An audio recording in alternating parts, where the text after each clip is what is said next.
Saving Africa from economic and social ruin. Despite being rich in resources, many African nations frequently rank among the world's poorest. This is not a new development either. Over the past few decades, economic and social issues have wreaked havoc on a continent otherwise blessed with an abundance of natural wealth. But why is this? This article will attempt to explain how social and economic contradictions, poor leadership, and other issues contribute to the persistence of socio-economic chaos across the African continent. It will also attempt to propose how these problems might be remedied. Poverty in a world of plenty. Nigeria, nestled in the Gulf of Guinea between Benin and Cameroon, holds nearly 30% of the continent's oil reserves. This makes it the 13th largest oil-producing country in the world.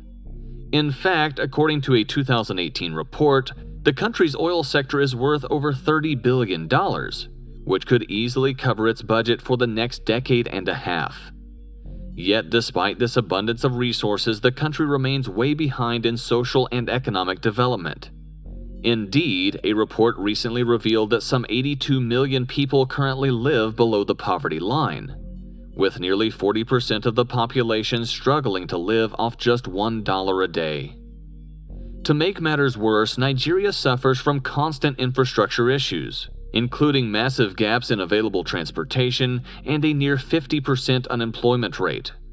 As of June 2020, the nation's public debt is 31 trillion naira, resulting in some 50% of the country's revenue being issued out for debt servicing.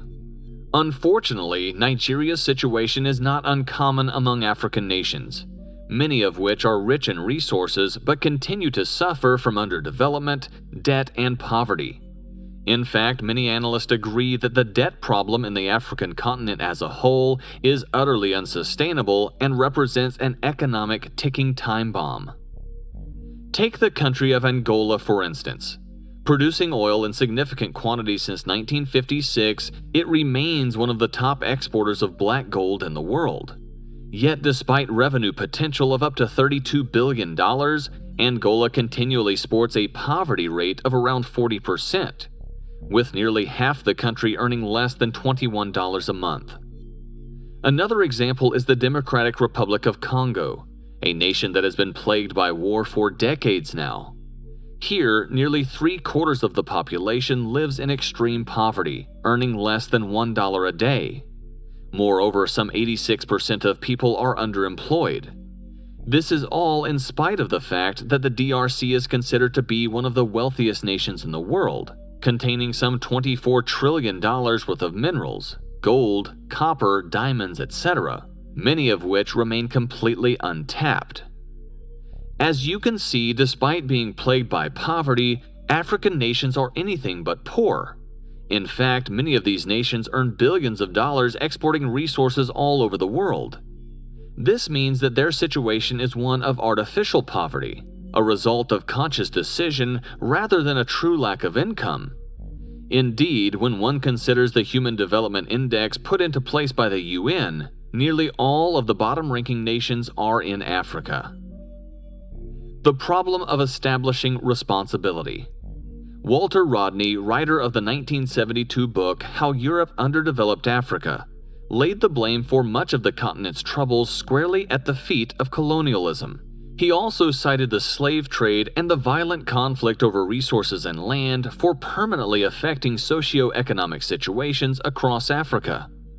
He posited that the continent was deliberately exploited and forced into underdevelopment by colonial regimes looking to take advantage of Africa's resources, which came in many forms. This is admittedly hard to argue, especially when you consider the swiftness with which colonies were abandoned and the power vacuums and economic plight they left in their wake.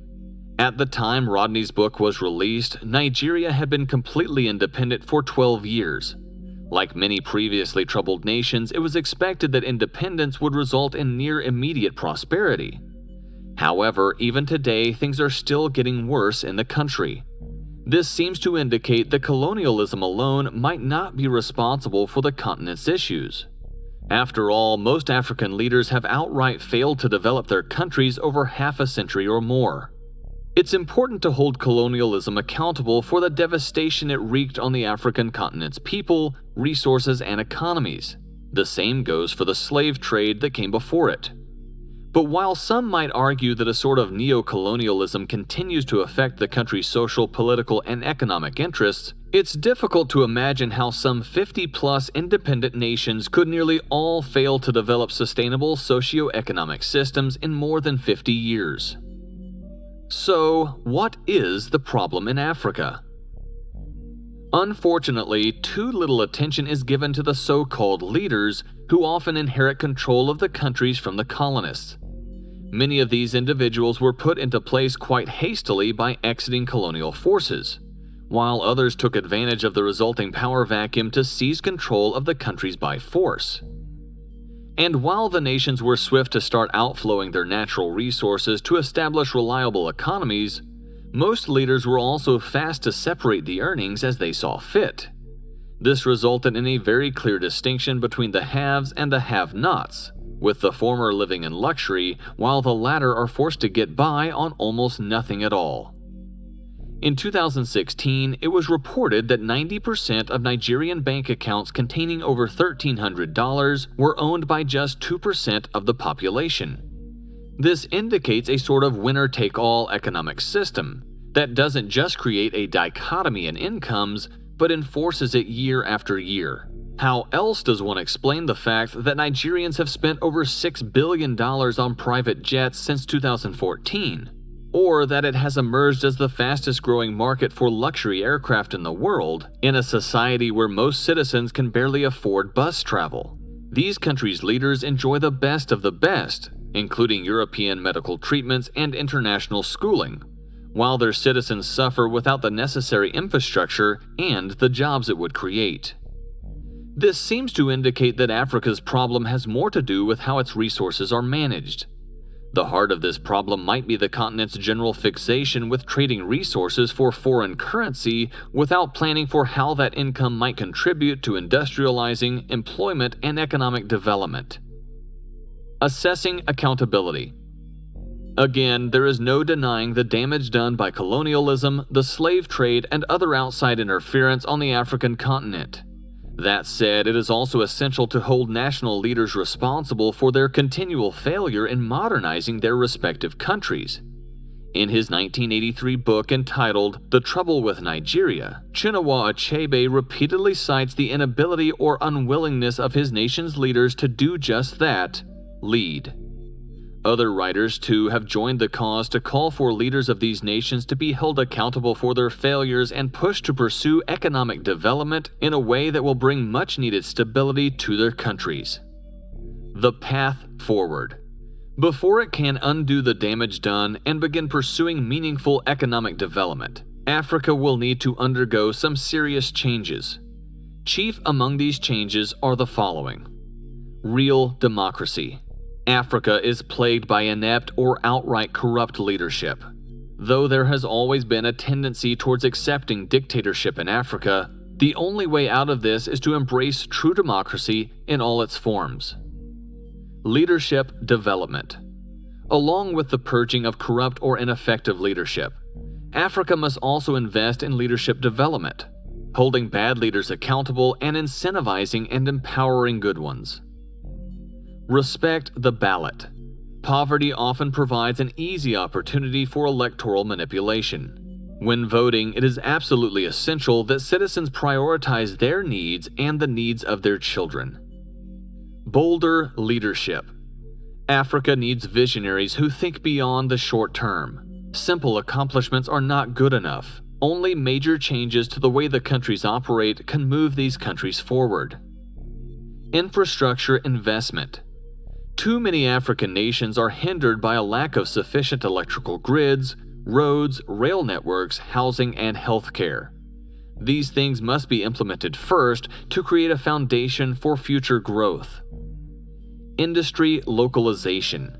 There are better ways to provide jobs to citizens, and they primarily lie in Africa's ability to localize industry while also introducing valuable technological advancements. Digitization. The young populations of these underdeveloped countries are best suited to tackling the digital economy. With proper education, countless jobs could be created through remote work. Conclusion. The one main question that remains is how Africa can be saved from its many contradictions. Moreover, what bellwethers shall we use to measure success once local leaders begin to make progress? Good examples will be news that an African leader just had critical surgery at a national hospital, or that a president's kids are attending a local college instead of one in Switzerland or the UK. Others include natural resources being made available to locals in order to jumpstart ailing economies, the growth of infrastructure, the eradication of slums, and the equalization of income distribution. Though these might seem like a long way off, they are far from impossible given the right attitude, the right leadership, and a commitment to change for the better.